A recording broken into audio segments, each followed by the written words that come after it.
ये न्यूज पढ़ी आप लोगों ने? डैड की बुक इंटरनेशनल मार्केट में बेस्ट सेलर एक्लेम कर ली गई है। डैड लाखों में खेल रहा है, लाखों में। सो व्हाट करण, हमें तो फूटी कौड़ी नहीं मिलने वाली, और वो सब हमारे बड़े भाइयों की वजह से। क्यों भाई, हम लोगों ने उनके साथ कौन सी बदतमीजी की है? कुछ तो किया होगा आप लोगों ने, तभी तो हमारे यहाँ आने के बजाय घर चले गए वो। अरे बाबा, ये आपस में लड़ने का वक्त नहीं है। शी इज राइट, ये वक्त तो रूठों को मनाने का है। यस, हमें पापा के पास जाना चाहिए और उन्हें मनाना चाहिए। कोई फायदा नहीं, वो लोग नहीं मानने वाले। अरे क्यों नहीं मानेंगे? आखिर हम उनके बच्चे हैं, और कोई माँ बाप अपने बच्चों से बहुत देर तक नाराज नहीं रह सकते। ज्यादा हुआ तो माफी मांग लेंगे, और क्या। हाँ हाँ, हम उनके पांव पड़ जाएंगे, उनके सामने नाक रगड़ेंगे, फिर देखना वो कैसे पिघलते हैं। बिल्कुल ठीक, अब हमें जरा भी देर नहीं करनी चाहिए। Let's leave immediately. Come on, let's go. हाँ चल।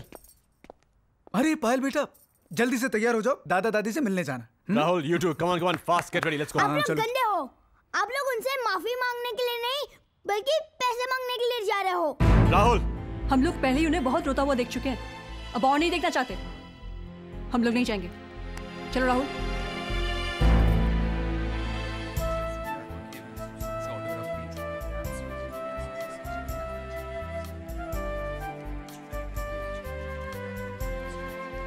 देख रहे हैं मिस्टर मल्होत्रा, अपने खिलाए बाग का जादू। अरे कहाँ वर्मा साहब, ये सब तो इन बच्चों की और आपकी बदौलत हुआ है। मुझे तो उम्मीद ही नहीं थी कि इतना बढ़िया रिस्पांस मिलेगा मुझे। रिस्पांस? अजी, फर्स्ट एडिशन हाथों हाथ बिक चुका है, दूसरा प्रेस में है। ये लीजिए अपनी अमानत। ये अरे लेते जाइए साहब, ये बागबान अभी न जाने और कितने गुल खिलाएगा। अरे हाँ, नेक्स्ट वीक आपके सम्मान में हम एक कार्यक्रम कर रहे हैं, आप तो आइएगा ही, हम परिवार को भी लेके आइएगा।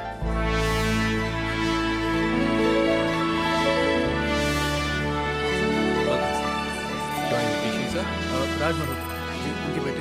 Okay, please come sir. वाह, first table on the right. आइए। वाह, भैया देखिए।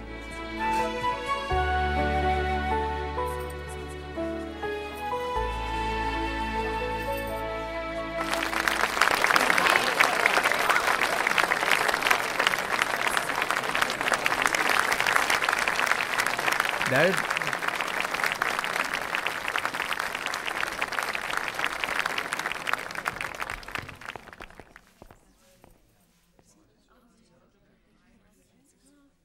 लेडीज एंड जेंटलमैन, बागबान किसी इंट्रोडक्शन का मोहताज नहीं।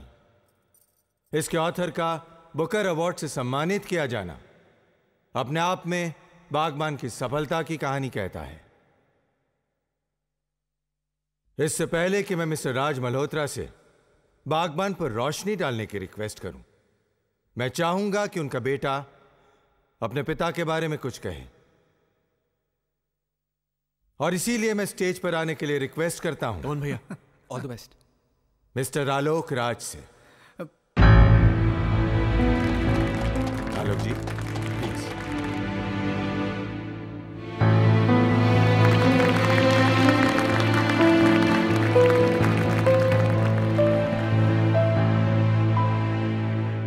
Good evening. आपने अक्सर सुना होगा कि भगवान को किसने देखा है। ये तो एक फेथ, श्रद्धा और अकीदे की बात है, लेकिन मैं आपसे कह सकता हूं कि मैंने भगवान को देखा है। जीते जागते, हंसते बोलते, हर खुशी, हर गम में, हर इम्तिहान, हर हाल में देखा है। और वो कोई और नहीं, मेरे बाबूजी हैं। मैं एक अनाथ था, मैंने कभी अपने माँ बाप को नहीं देखा, और न ही कभी मुझे उनका प्यार मिला। लेकिन मैं यकीन के साथ ही कह सकता हूं कि अगर वो भी यहां पे होते तो वो भी मुझे इतना प्यार, इतनी मोहब्बत नहीं दे सकते थे जो कि मुझे अपने बाबूजी से मिली है। मुझे मेरे बाबूजी से बहुत कुछ मिला है, तो मैं उनसे कुछ नहीं मांग सकता, लेकिन मैं भगवान से एक चीज जरूर मांग सकता हूं कि वो अपनी दुनिया में मेरे बाबूजी जैसे लोग हमेशा बनाते रहे।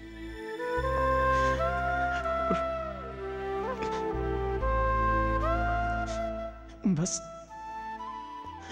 मैं इससे ज्यादा कुछ नहीं कह पाऊंगा। बाबूजी आइए ना।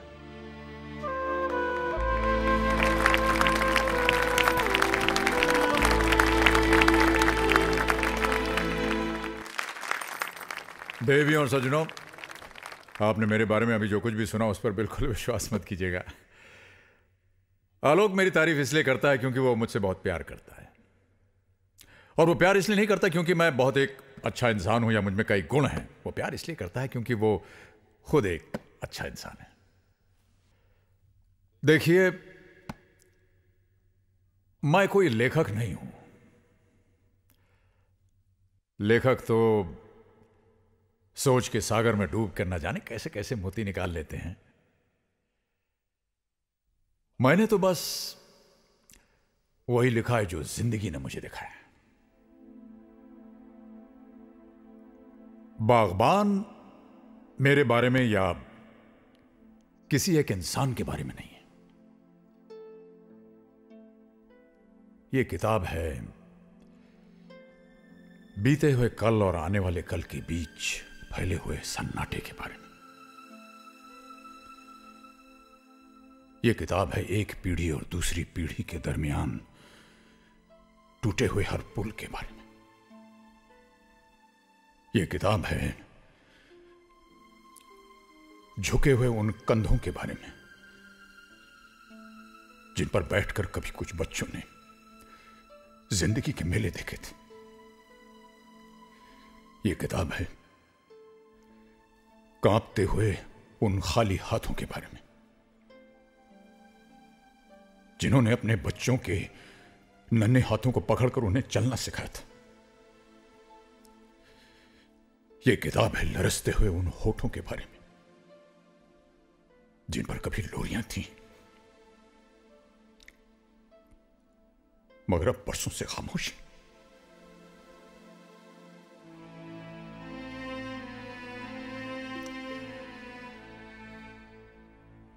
जमाना बदल गया है, जिंदगी बदल गई है। हमारी उम्र के लोग याद करें कैसे बेकार के रिश्तों और बंधनों में उलझे रहते थे हम लोग। बाप के चेहरे में ईश्वर देखते थे हम, मां के चरणों में स्वर्ग दिखाई देता था। लेकिन अब लोग समझदार हो गए। आज की पीढ़ी बड़ी होशियार और प्रैक्टिकल हो गई है। उनके लिए हर रिश्ता एक सीढ़ी की तरह है जिस पर पांव रख करके वो आगे निकल जाते हैं, और जब उस सीढ़ी का कोई इस्तेमाल नहीं रहता है तो उसे घर के टूटे कुर्सी मेज, टूटे फूटे बर्तन, फटे पुराने कपड़े,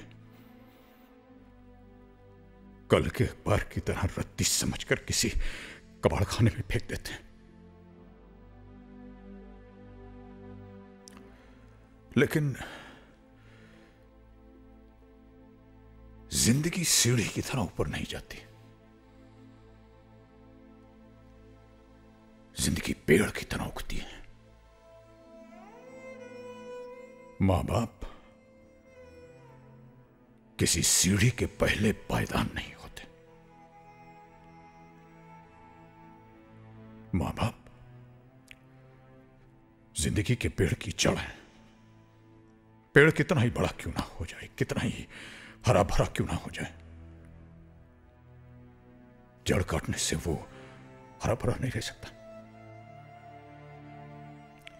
इसलिए आज बड़ी विनम्रता और आदर से मैं पूछता हूं,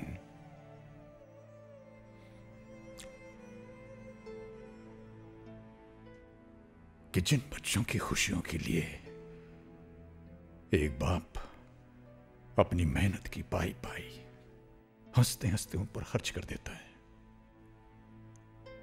वही बच्चे जब बाप की आंखें धुंधली हो जाती हैं तो उन्हें कतरा भर रोशनी देने से क्यों कतराते हैं?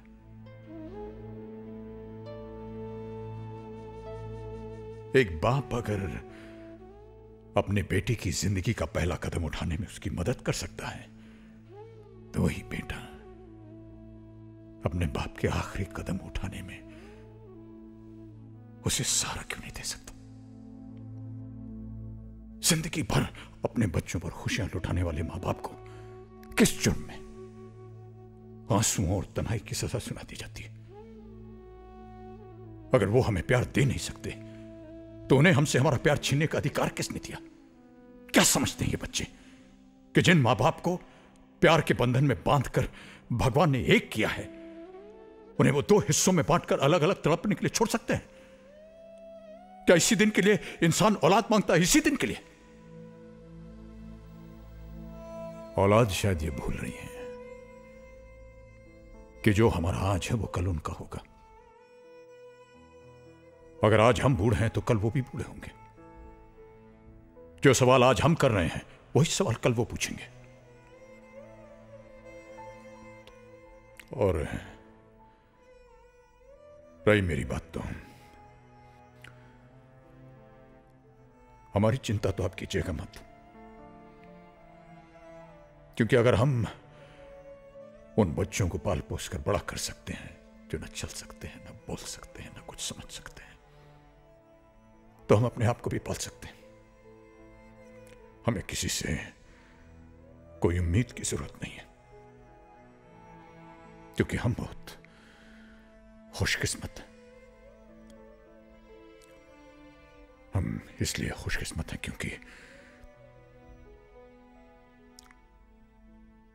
क्योंकि हमें जीवन ने एक ऐसा हम सफर दिया जिसके साथ चलते चलते रास्ते आसान होते गए, जिसके साथ चलते चलते उलझने सुलझती गई, और वो हम सफर है मेरी पत्नी।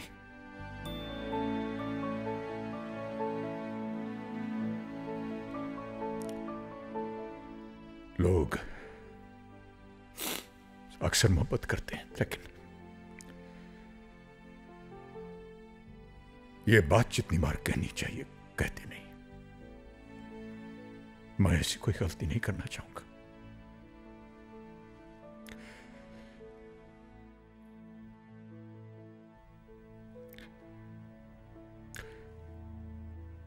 पूजा, मैं तुमसे बेहद मोहब्बत करता हूं, बेहद मोहब्बत। Thank you for being there. तुम हो तो हम हैं तो सब कुछ है, और ना कुछ नहीं, कुछ भी नहीं।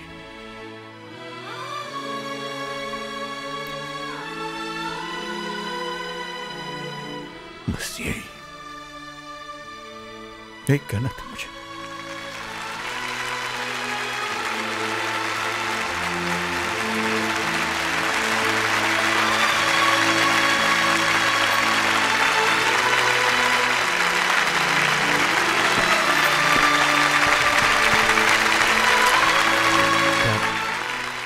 डैड, सॉरी, प्लीज हमें माफ कर दीजिए।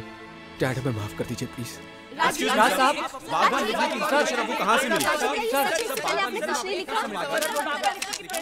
राज साहब, बागबान अगर आपके परिवार की कहानी होती तो आप क्या करते? जो बच्चे अपने मां बाप को प्यार नहीं दे सकते, सहारा नहीं दे सकते, मान सम्मान नहीं दे सकते, उन्हें मैं कभी माफ नहीं करता। उन्हें मैं सजा देता, उनसे नाता तोड़ देता।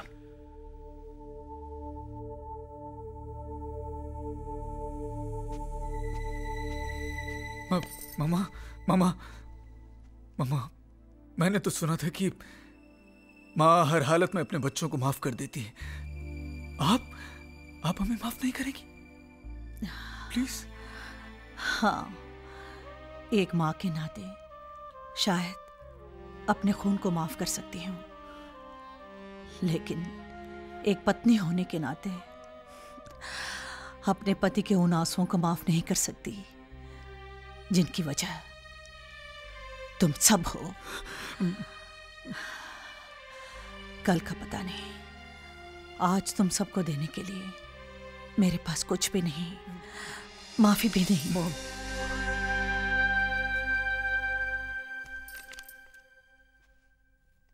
Autograph please.